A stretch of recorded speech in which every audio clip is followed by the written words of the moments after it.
கொஞ்சோண்டு தான். ஏய் விஷால் அண்ட் தர்ஷிகா 2 பேரும் லவ் பண்ணுறீங்களா அப்படின்னு சொல்லிட்டு ஜாக்லின் அண்ட் அன்ஷிதா அப்புறம் மற்ற ஹவுஸ்மேட்ஸ் எல்லாருமே ட்ரூத்தா டேர் விளையாடும் போது கேட்டிருந்தாங்க. இதுக்கு 2 பேரும் என்ன சொல்லியிருந்தாங்கன்னா, எனக்கு க்ரஷ் இருக்குது அப்படின்றது போல் ஏதோ லவ் பண்ணுற மாதிரி தான் நடந்துட்டு இருந்தாங்க. இந்த நிலையில் நேற்றுக்கு வந்துட்டு விஷால் என்ன பண்ணியிருக்காருன்னா, தர்ஷிகா கிட்ட போயிட்டு இந்த மாதிரி நமக்குள்ளே ஒரு விஷயம் இருக்குது அப்படின்னா அது நம்ம 2 பேரும் பேசிக்க வேண்டிய விஷயம். அதை வந்து ஜாக்லின் வந்து கேட்குறதோ மற்ற ஹவுஸ்மேட்ஸ் வந்து கேட்குறதோ எனக்கு வந்து அவ்வளோ சரின்னு படலை. உனக்கு பிடிக்குது அப்படின்னா நீ சொல்லலாம், அதை வந்துட்டு வேறு யாரோ மூலியமாக சொல்லி எனக்கு தூது அனுப்ப வேண்டாம் அப்படின்றது போலாம் விஷால் சொல்லிட்டு இருக்கிறாரு. அதுக்கப்புறமா தர்ஷிகா விஷால் கிட்ட கேட்குறாங்க, நீங்கள் வந்துட்டு ஏதோ இல்லவே இல்லை அப்படின்னு சொல்லிட்டு சத்தியம் பண்ணி சொன்னீங்களாமே அன்ஷிதா கிட்ட அப்படின்றது போல். அதுக்கு விஷால் இருந்துட்டு எது என்ன சொன்னேன் அப்படின்றது போல் ரொம்பவே பேசி மழுப்பிட்டு இருக்கிறாரு.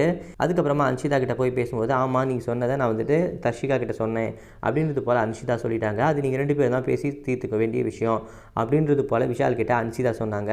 அதுக்கப்புறமா விஷால் போயிட்டு தர்ஷிகா கிட்ட பேசும்போது, நம்ம 2 பேருக்கும் பிடிச்சிருக்குது பிடிக்கல அப்படிங்கிறது அது நம்ம 2 பேரோட தனிப்பட்ட விஷயம், அது நம்ம தான் பேசிக்கணும். இதை வந்துட்டு வெளியிலேருந்து ஒருத்தவங்க வந்து பேசுகிறது வந்துட்டு எனக்கு அவ்வளோ சரின்னு படலை. அதையும் தாண்டி பர்சனலாக உன்னை பற்றி எனக்கோ என்னை பற்றி உனக்கோ அவ்வளோ அளவுக்கு தெரியாது. அதனால் அதெல்லாம் புரிஞ்சுக்கிட்டு தான் நம்ம வந்துட்டு லவ் அப்படின்னு இறங்க முடியும். அதை விட்டுட்டு நம்ம லவ் அப்படின்னு சொல்லிட்டு இறங்கி அதுக்கப்புறமா நம்மளுடைய ஃபீலிங்ஸில் விளையாண்டு ஹர்ட் பண்ணி ஒருத்தங்களை இது பண்ணிக்க வேண்டாம் அப்படின்றது போல் விஷால் அண்ட் தர்ஷிகா 2 பேரும் பேசிகிட்டு இருக்கிறாங்க.